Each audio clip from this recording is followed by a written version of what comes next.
This represents just about everything that's on the market out there right now.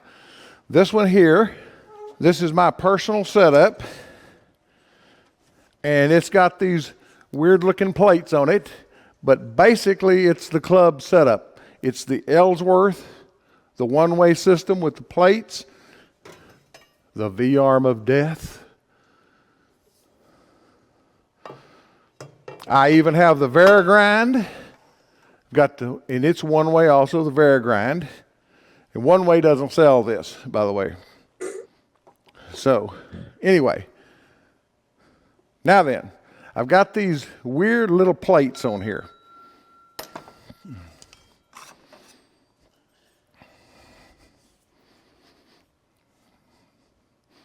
This is Johannes Michelson's vector grind system. I can grind most any tool in the drawer with this system. Okay? I'm going to come back to it in a minute after we talk about these others and give you a little in-depth on this. Okay? I'm not selling them, but it's something that you need to investigate in your turning career at some time. Now then, Scott, the first one is, what's that called? The Kodiak. Yeah, this is sold by Woodturner's Wonders. So take it away. Okay, this is, like I said, the Kodiak system, which is very similar to the one-way. It will also, it does the Ellsworth very well. It's very similar. It has basically a couple of different setups for bowl gouges, spindle gouges, and roughing gouges, and you set it to whichever one you're going to do, and it's very, very repeatable, and very, very similar to the one-way system. Isn't that ABC 1 2 3 basically? ABC 1 2 3 on which angles you set it at, and you just write it on your tool, and every time you go to that tool, you set it needs to be an A2 for a bowl gouge, or B1 for a spindle gouge, and you put that every time. And then right here on the edge is the depth that you set it in the jig into the jig for help setting your angle.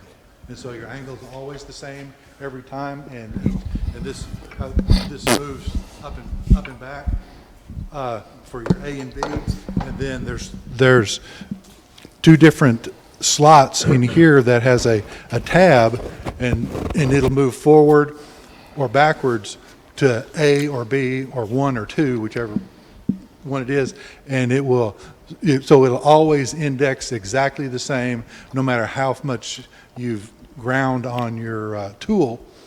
It will always be the same depth.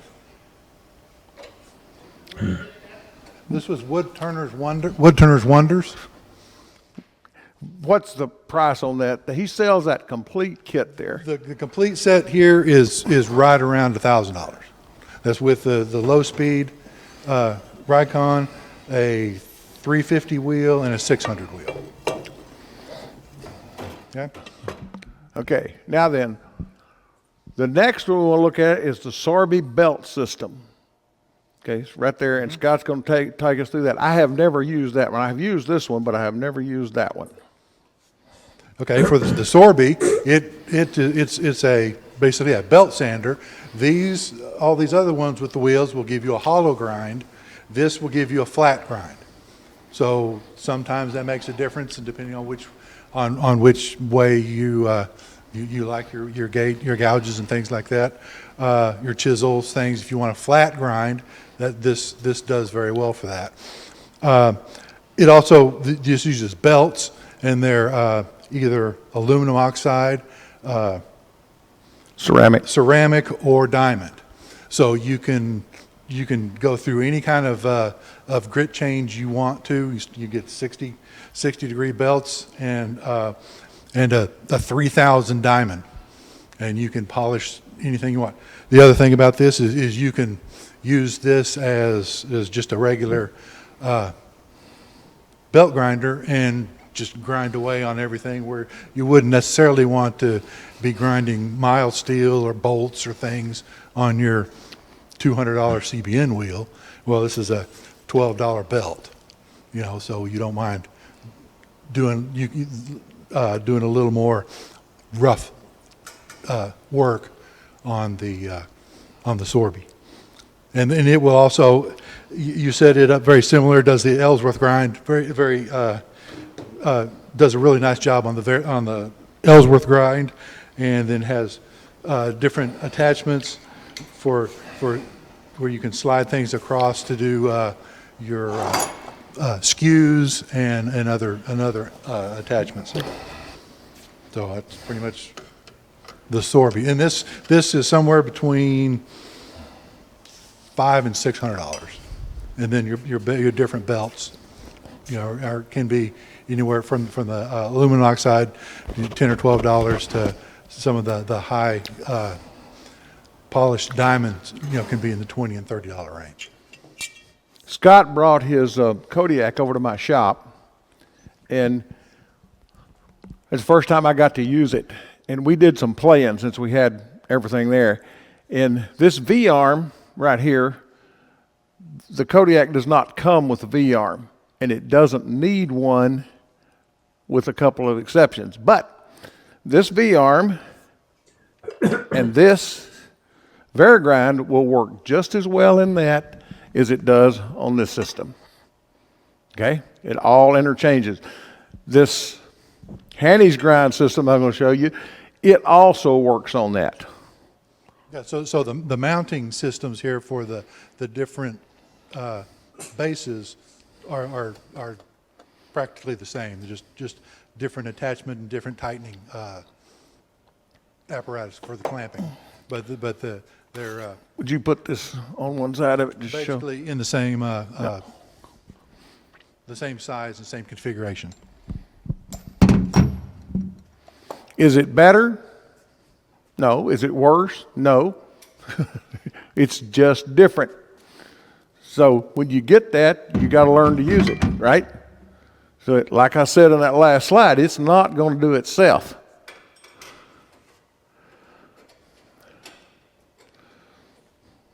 What grind do you use on your bowl gouges, Scott? He uses the Michelson grind. Okay? So he uses that grinder with attachments like this that he bought from Michelson. Okay? I started here, then I went to the Kodiak, and then to the Michelson. So I've gone the full gamut of. I've spent lots of money on some of this stuff. I'm ashamed to tell you where I started. I started with the Tarmac, and then had to rebuy all that stuff. Tarmac system. Tarmac is a wonderful sharpening system. It's slow. It takes forever. You don't grind with it, you sharpen. You don't shape with it, especially when you use Doug Thompson steel. That you'll wear that wheel out before you get Doug Thompson steel sharp on it. They are making diamond wheels for those now that you can put in water, and you can rough grind on one of these wheels, and you can bring it over to your diamond wheel, and you can get up to 1200 grit. You remember earlier I said that the finer you get the edge, the longer it will last? Neil S. says that a 1200 grit sharpened bowl gouge will last 6 times longer than a 600 grit. Okay? And he was grinding tungsten carbide. He's working on making some gouges with replaceable tips. They're tungsten carbide, and that's what he's getting with his numbers. The higher the number of grit, the longer the edge will last. Okay? So, this is the Tarmac system, and this is their bowl gouge grinding, and gouge grinding system right here. You can see how that can work, and you can change all these settings, and there's just like this one, it's got 1, 2, 3, A, B, C, and you can put a little tag on here of what you've got going. One-way systems got so popular that Tormek stepped up and made a system, okay?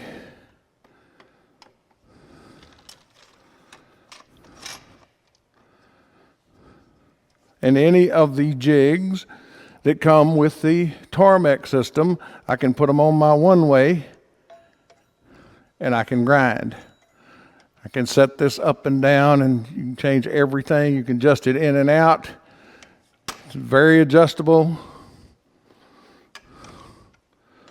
Okay? I don't have the depth set right and everything, but you can see that this will work just as well here as it will on that. Now I've got my CBN on it, right? And I can move this up out of my way. It's not a problem. So all of this stuff, you can sharpen plane irons and everything else, rough them out on this thing, and then take them over there and polish them out. And when you use the strapping system, the lapping system on them, you can get plane irons like you'd sharpen them on Japanese water stones. Okay, leave that out right there. All right, now then, I want to introduce you to the Hanny Michelson system. I've had this system for a lot of years. In fact, it's the first real sharpening system I bought. I bought the Tormek, then I bought me a cheap grinder, and I bought this piece right here that this is in, mounted on some blocks on my grinder so I could use these fixtures from my Tormek fixtures on a bench grinder so that I could maybe get those tools close enough to shape that I could actually sharpen them on that. Okay? Well, the Doug Thompson steel didn't like any of that. So after buying all of that, spending all that money, I wound up buying this system. This is all one way, like I said, and these plates here are Hanny's. Okay? Now then, I'm going to pass this gouge around. Look carefully at the bevels on this thing. It's got 3 of them. A primary bevel, a secondary bevel, and a tertiary bevel. The Ellsworth grind, this is not an Ellsworth grind. The Ellsworth grind, if you start with 60 degrees out on the tip, it's about 25 degrees when you get around on the wing, and the wing sticks up in the air like that. Get that wing into the inside of a bowl, what happens? This gouge, when used properly, is almost impossible to get a catch with. This bevel is the same all the way around to the wing. You can put this inside of a bowl, and you can rub it right back here where my thumb is, and you can roll over into it, and it will take the faintest and the briefest of cuts you ever want to, and you can just move it what you want to do.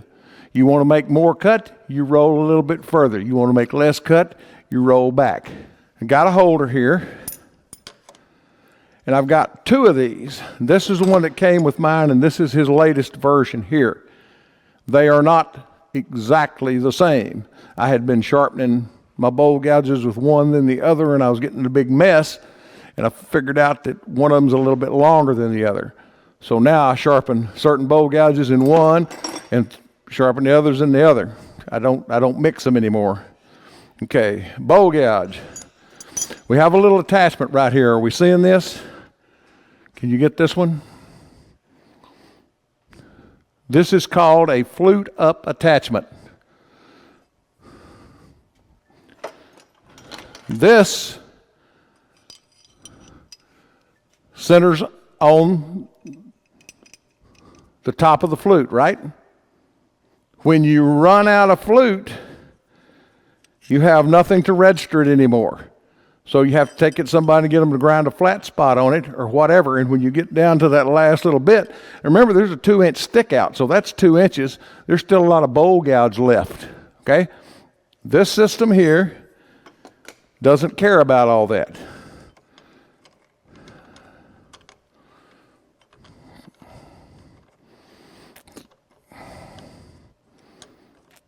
I had it on a 3/8 bowl gouge, but that's all right. This is 5/8. This is about as big as you can put in this thing. Okay. Now I've got this little fixture right back here, this little red thing that I can adjust in and out to get the stick out on my gouge. Ellsworth grinds, I have read that they're 1 3/4 to 2 inches on the stick out. The club you grind, and this deal is set up for a 2-inch stick out. Okay, so if I was going to grind an Ellsworth gouge, I would reset this. This I've got it set at 2.5 inches of stick out. This plate has 5 holes in it. We're going to use at least 4 of them on a Handy's grinder. Did I pass that tool around? Okay, all right. If I want to sharpen the right side of this gouge, I use this right hole here, okay? And I start just over the center, and I'm going to rotate that gouge around, and I'm going to here. I'm actually twisting that gouge almost 180 degrees. You see that? The Ellsworth, I can sharpen the Ellsworth right here. When I do that on the Ellsworth, that's as far as I roll it. So that turns it very little. So that's why the angle changes. Okay? And that's why it leaves that straight up wing. Okay? The left side, right side again, is here to here. This side is from here the other direction. You with me? That gives me whatever the nose angle is all the way around that. This is a vector system. A vector is a direction, right? A means to an end. In none of these that we have done does it do anything for you. You have to guide the gouge. I can mess up just as bad with this as I can with this. Well, I can't with this because it don't cut very much. As I can with one of these. It don't matter. If I don't keep it moving, and that's why I said that bevel needs to be continuous. When that gouge comes to you, and I'll pass this one around in just a second, and you look at it, that is a pretty smooth bevel all the way around there. I learned something with this system. I was taught when I was doing the Ellsworth grind that I had to go from one side all the way around to the other in one continuous motion. Have you ever heard that? Right? Well, this one you can't do that. You have to do half at a time. And when you learn that, you can realize that you can grind your Ellsworth the same way, and it works beautifully. Okay? Now then, the beauty of this is I can use just this hole right here, and I can set my angle, and I can grind an Ellsworth grinder right there, just as good as anybody else's Ellsworth grind. These 2 holes here are for a secondary bevel and a tertiary bevel. All that is for is to get the heel of that gouge out of my life. When I'm in a bowl and I'm going around the inside of it, when that heel hits, it kicks you off your bevel, right? An Ellsworth gouge, when you're using it in a bowl, putting a secondary bevel on the bottom of it and leaving a smaller rubbing bevel will give you a great deal of pleasure when you're turning the inside of a bowl, because you can make a sharper turn because the heel is out of your way. I want to grind my spindle roughing gouge, right? I take the handle off of it.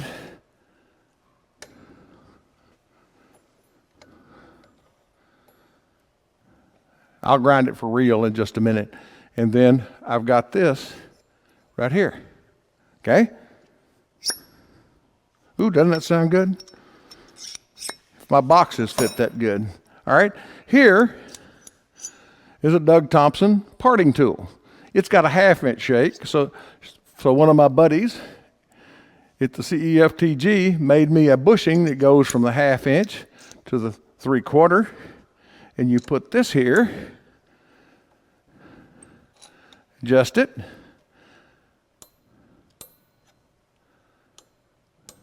and you grind your perfect little points on your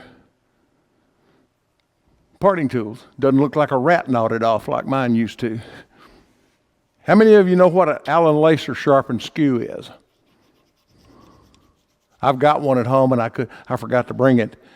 But I put a 1/2-inch bushing on my skew, or a friend of mine did it, and you can take that skew, you can sharpen the straight part of it here, come over here and sharpen that curve there, flip it over, sharpen the straight, and come over here and sharpen the other side of it, and you can sharpen an Allen Lacer skew with this system.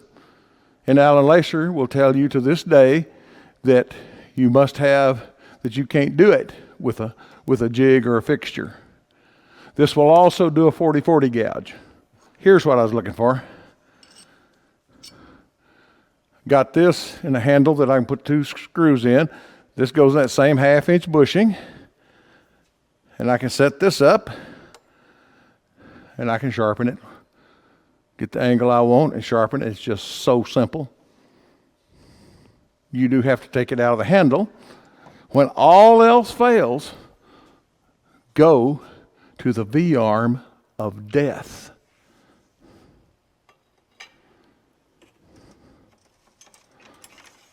Okay?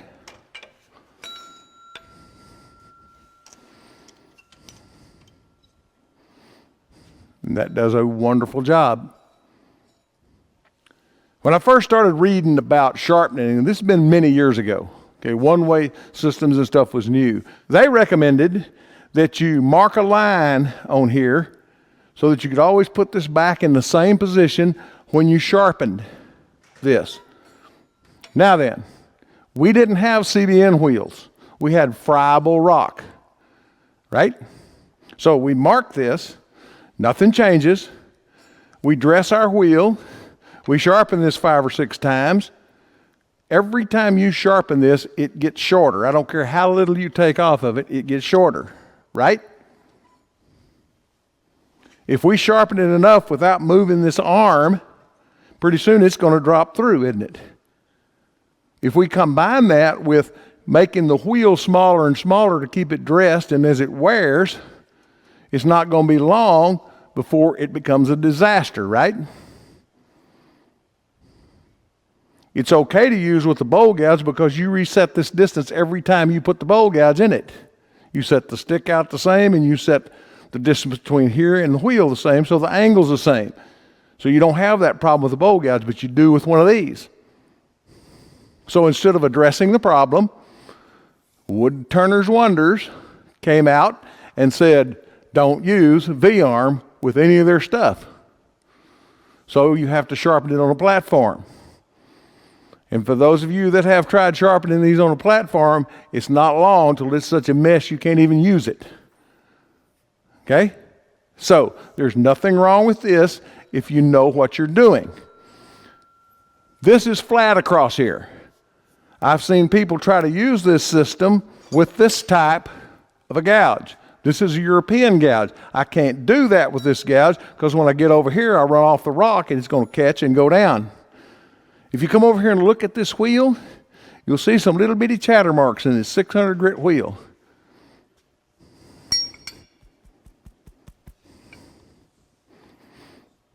Wasn't this particular tool, but it was one like it. So, knowing what you're doing and knowing how to use it is important. If you don't, you're going to hurt yourself. Okay? It's inevitable. Remember when we started this, we were talking about where to set the tool rest and all that kind of stuff? All right. I have 3 different angles ground on my gouges here, on my spindle gouges. Okay? So Scott's going to come over here and assist me, and we are going to see what the tool rest does for us. How do we use this tool? What is the rule? R&R. Rub and raise. We rub this bevel. We raise the handle till we get a cut. Let's see if we can do that. Okay, I got this tool rest set kind of low here. All right, so I'm going to see All right. See, I can rub the bevel right there. You see it? As I raise the handle, I get a cut. Can y'all see that?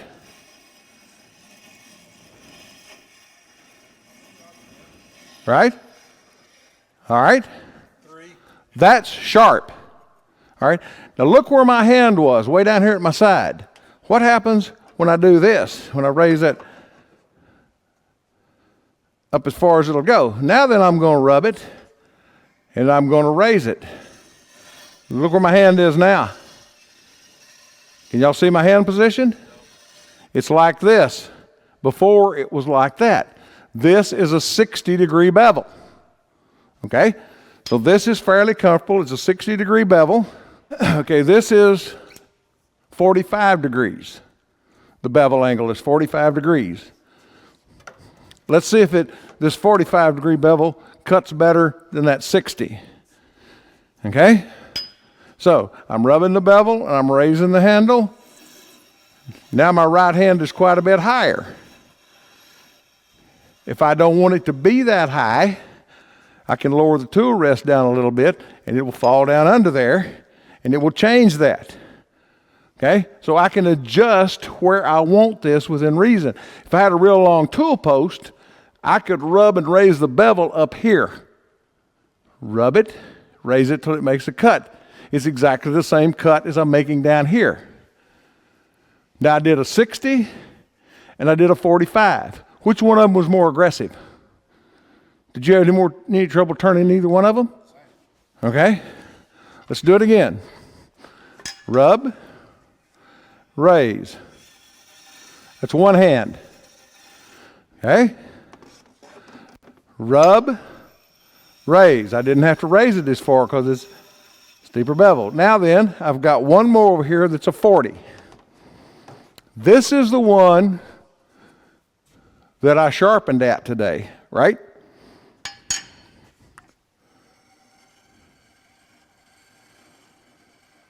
Makes meal. Okay? Y'all want to take a minute and see if we can do something about that? This gouge was one that Alan gave me, and it has been deliberately dulled. The V-arm of death, we have to adjust it every time we use it. Okay, I blacked this out and I've got a little spot there on the tip, so I need to bring it in a little bit more.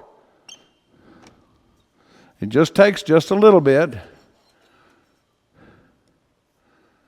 That was a little too much.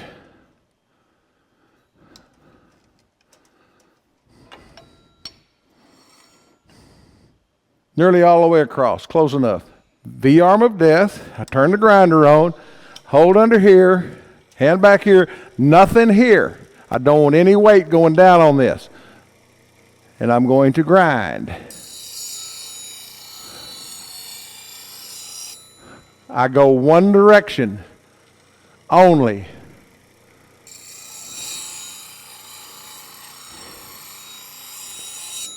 If I pause here and then go back the other way, I'll grind twice as much on this edge as I grind in the middle. I don't want to do that. I'm standing on the wrong side of this for me. It's what I go through to make my friends happy, you know.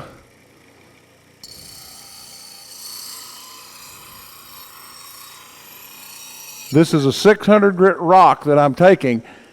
Can the camera pick that up and see those black spots in it? See those black spots? That's where I haven't sharpened yet. I've made 3 passes on that, and still haven't taken that off.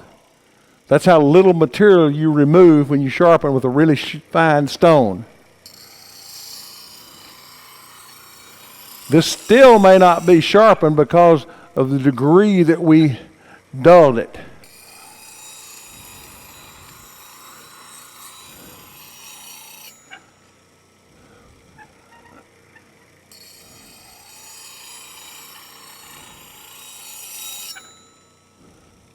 It's got one little spot in it, so it's probably still dull. Let's see what it does.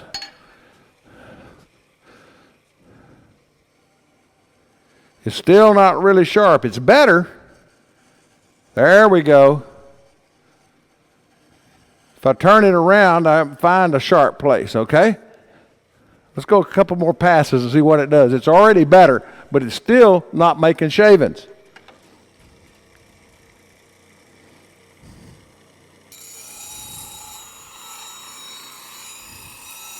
Anybody know what my favorite part of wood turning is? Alan should know. What? Making shavings. That's all that I like to do.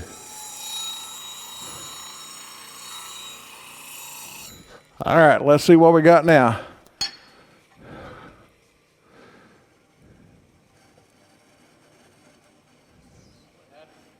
It's getting better.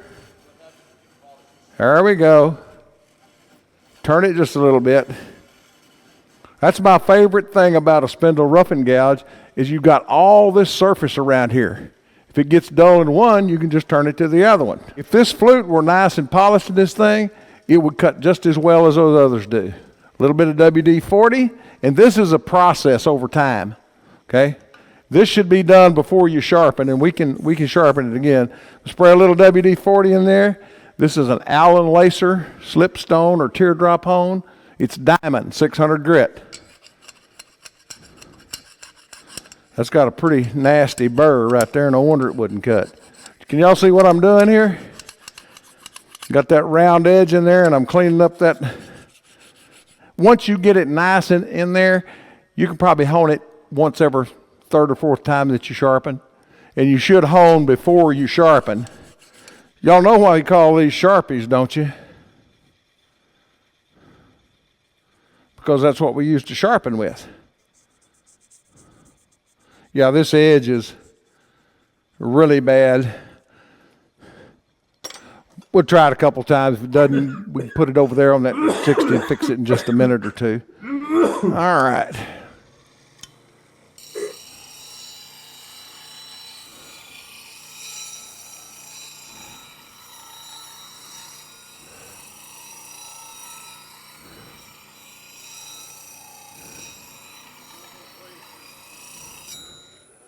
All right.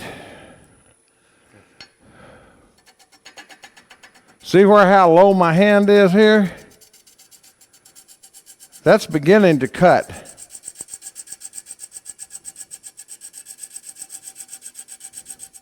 Try that, Scott. Face piece right there if you want it. Would you say this is sharp or dull when you get to it? Yeah.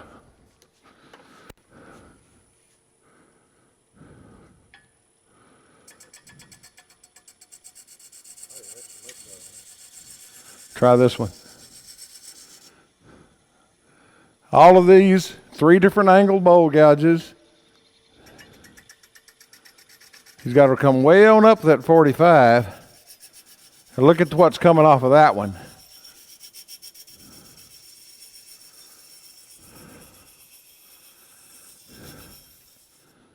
And the other one right there underneath brown handle.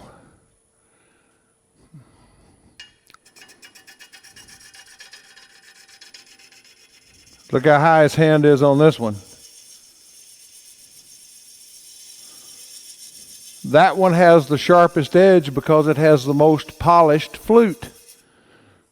It cuts even better than the Doug Thompson because the flute is not polished. This one cuts the worst because the flute is the worst. All right, that was 469 RPM. Did y'all notice that each one of these took a different handle position? And all that is because of where the tool rest is and the bevel angle. The wood does not know whether it's a 40, 45, or a 60. If you get it right where the bevel is supporting the cut, it will cut. If the bevel is sharp. The edge is sharp. How many sides to an edge? Has that not been displayed graphically tonight? This thing's had 10 passes made on it, expertly I might add, on a 600 grit stone and it's still dull. Would you concur with that?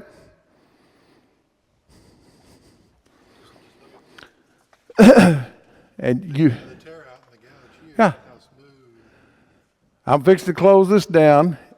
If there's not any questions, I'd challenge you to come up here and look and see if you can tell the difference between sharp and dull.